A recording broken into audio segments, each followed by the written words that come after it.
Well, it's so hot today, even the tortoises have gone in the shade. 30 plus C in the UK, sweating.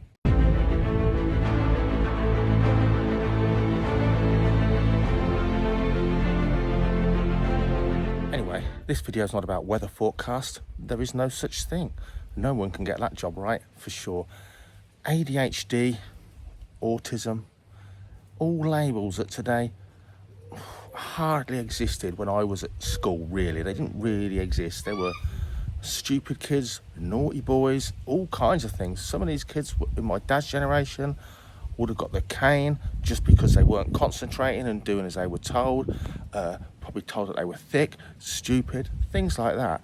Now we know a lot different.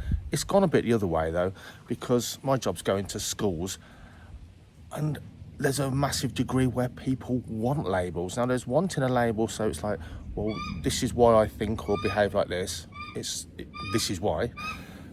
There's a lot of labels of kids. Parents want labels so they can actually claim various benefits, believe it or not. In some parts of the country, some communities, people that actually don't want to work, and so on and so forth. So like everything, it can go a bit extreme. But in falconry, we're really going to talk about things getting a bit much and how ADHD can affect your falconry. So have you got autism? Have you got ADHD? Are you on the spectrum? Probably. I'm sure I probably am. Now I analyse myself and my life. But different extremes. And a common thing with ADHD is getting interested in something new and then just going all out, absolute overdrive, buying the kit, getting the stuff, blah, blah, blah, new hobby. And then all of a sudden, you're in a position quite quickly where you've been overwhelmed and you can actually just jack it all in and find another hobby. Remember, falconry is a lifestyle, it's a passion. It doesn't work as a hobby. ADHD can be a massive gift when you're working with animals, and it can really sort of bite you on the bum. And the whole getting overwhelmed with animals and having too much and not coping and kind of just feeling distraught that you just can't do it anymore is often, with the falconry, getting too many of these things, getting too many of them, doing that ADHD thing of just going in feet first, going mad. You get one bird, you think you kind of know it all to a degree, and why can't you have and fly all these different birds? Remember guys, for proper falconry, for most people, one bird is more than enough. When it comes to land, time and available quarry, a bird in the hand is worth two in the bush. Remember also, with these videos on this channel, this isn't me being aloof saying, haha, you shouldn't have done that. This is me saying, you shouldn't do that because I probably did it and found out the hard way. Try and learn from other people's mistakes. So when I was a teenager, I got into falconry via keeping a barn owl, a trained barn owl. Shut up. A trained barn owl. And then I wanted a bigger owl and a bigger owl and a snowy owl. And pretty soon, I'd got several owls. And it really wasn't until I ordered a goshawk for proper falconry that I nipped all that in the bud and came to just one bird. Well, what did you do with those other owls, Dave? Yeah, I sold them and gave them away. And it's not the right thing to do. Think about it right. Do your planning and your research. Get the right bird. And don't get any more. It's that simple. The ADHD side is to just go hell for leather. It is hot, isn't it? To just go hell for leather. Would you very quickly end up with way too much stuff, and it completely overwhelms you. It ruins your falconry. It becomes a chore. It becomes something that you put away to one side. I'll exercise them tomorrow, so on and so forth. In fact, you can go from sort of zero to hero to zero very, very quickly if you're not careful. Leave him alone, hot and bothered, probably with me sitting here.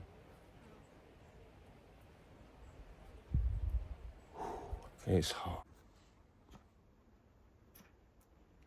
You hot boy?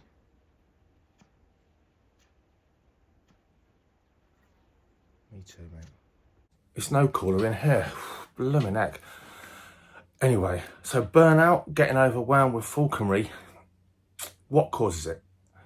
Really, it is that desire, the people that want to do it all at once. I want to try an owl, I want to try an eagle, I want to try a goshawk, I want to try a harrishook. That you kind of the feeling of I'm enjoying learning, now I want to try something else, but you haven't really learned about the one thing you've got, and that's really common. You feel you know a lot and you want to move on when really you don't know anything about the thing you're with now. So slowing down there, but it's easy to get overwhelmed and burnt out, and it's easy to get too many birds for other reasons. And one is there's a massive collecting gene in a lot of us, and I think it comes from when we were tribal cavemen, hunting and gathering, getting food and materials for the tribe was incredibly important, and I would imagine incredibly satisfying when you were successful. And I think that's carried through to modern life, where people collect all kinds of things. My dad loves collecting his bottles and his inkwells from Victorian times. Other people collect supercars. He doesn't drink out of the bottles. Most people with a collection of supercars don't drive most of their cars, and so on and so forth. But they're kind of inanimate objects. They're not living things anyway. A car's not inanimate, but it can quite happily sit there doing nothing forever. A lot of people get into the same trap with these birds of prey, with falconry. With falconry birds, the collecting gene actually kicks in, and that's great if you can put them all in aviaries and they don't care and they're happy.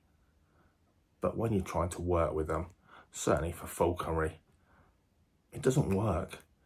So people end up going too mad too soon. ADHD people, it's a definite thing of going really mad on something, just jumping in feet first, submerging in it, getting overwhelmed, and quite often then getting bored and moving on to the next thing. Now again, it doesn't really work well with falconry, and you could be really loving your falconry and really good at falconry and end up in a position where you're just going to get rid of everything because you become overwhelmed by the subject. And of course, once you get to the point of burnout, that's it. You can't even cope with it. They just can't cope when they get burnout. I can't cope with it. They don't even drag themselves to go on to sort of do the basic care needs for animals.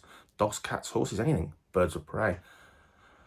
So recognising that desire to have more, to collect, is really important. You've just got to stop that. Nip it in the bud. You've got to do your research first. Proper research. You desperately want to get your first bird now. I just want to get in there and get on with it. Do your research first and really decide if you really have got land to fly a bird and you really think you have got quarry, because people like me will bang on to you that you just don't have enough land and you just don't have enough game on that land. You've got to get more. No, you've seen 6 or 7 rabbits of an evening on your 1 acre of farmland, you've got permission, and you're just desperate to get a hawk, let's say. Recognise the need to do more work up front, to study, and then really decide what you're going to get.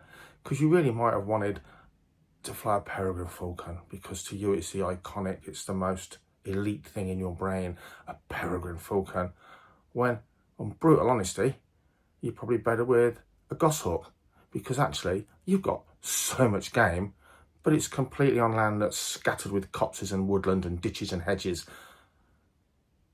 But you want to be a falconer, get the right bird and stick with it.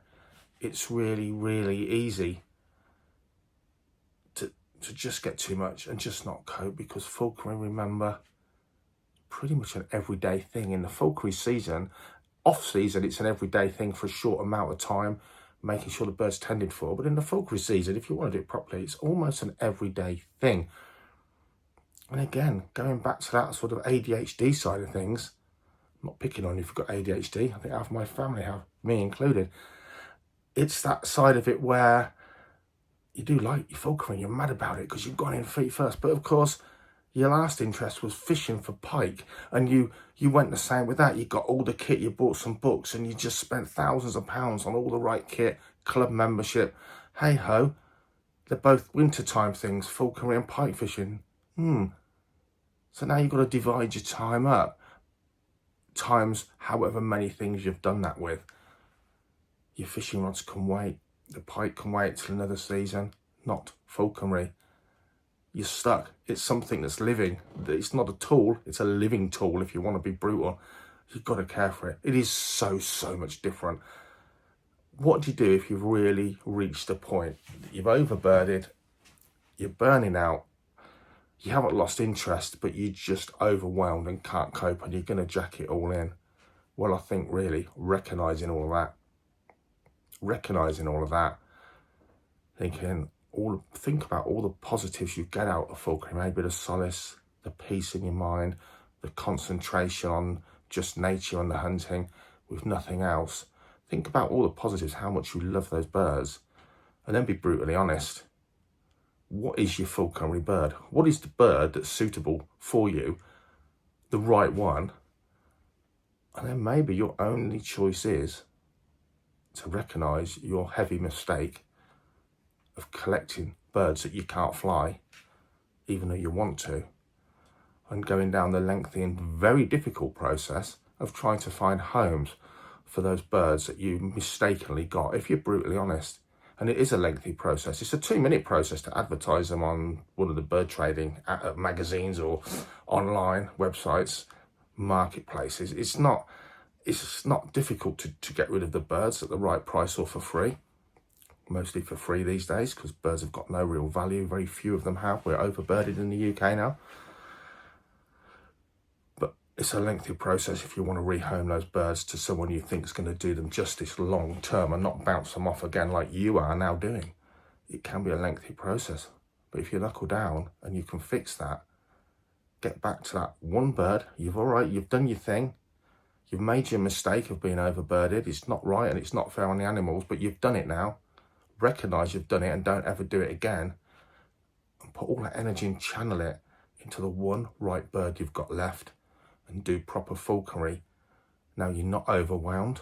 Now you've got way more land and quarry per bird, because it's all for that one bird, and all of your time is going into that one falconry bird, and you'll enjoy it way more.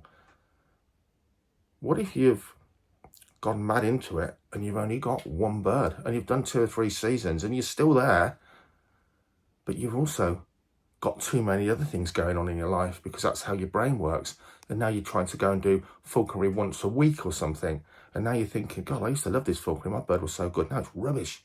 What's wrong with it? It's not fit, is it? You're not giving it any opportunity anymore. If you've built a good free loft anyway for your bird to molt out in, or to live in permanently when you're not flying it, my advice there would actually be, don't get rid of your bird. Don't do that knee-jerk thing and sell everything off. Oh, I can't cope, I'm getting rid of all my kit. It's got no real value second-hand, all that kit. You paid a lot of money for those lovely gloves and bags and hoods and everything else, your telemetry. Keep it all. Care for your bird really well in its aviary, and skip a season. If you're really struggling to skip a season, you'll feel refreshed and renewed the following season. Don't listen to anyone else saying to you shouldn't have that bird if you're not going to fly it. They're all not flying their birds for 6 months of the year during the molt. The bird doesn't know that it's now 12 months. It doesn't go, oh, it's all right if I sit around for 6 months. I'm really bored and I hate it. But it's okay because I get to go hunting for 6 months. If it's looked after and it's in a good free loft, it doesn't matter if it's 6 months or a year. It matters to you when you get it out. It's going to take more time to get it fit. It's going to take longer. They've put more work in when you've only got the one bird and you're renewed and your passion's there. Don't have a knee-jerk reaction, just getting too many and getting rid of everything. Try and slow it down and do it all properly. It's not easy. I did it all wrong when I was a teenager in that respect. But once I would really step back, ordered a goshawk that I remember was like 10 weeks wages.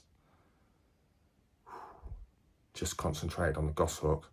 I think it was 5 or 6 seasons with that first bird. And then I had children and the bird went off to America.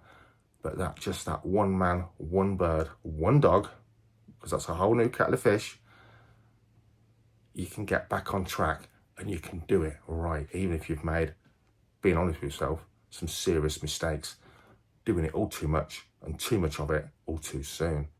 So remember, we're all different. We've all got different personality types, Many of us can live in a world now where we can even have a label for our personality types and the way our brains work, and it's all good and bad.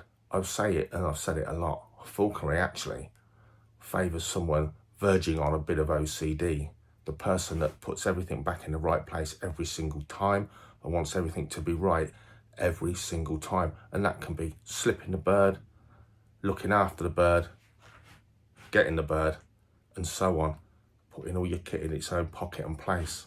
All those things. You've always got your batteries ready. If your telemetry batteries go flat, you're not driving around looking for a shop or trying to find a bird because your receiver's gone flat, so on and so forth. So certainly verging on OCD can help, but whatever it is, just be aware of getting overwhelmed, because once you get overwhelmed, you head for the whole burnout thing, where that's it, you're just done with it.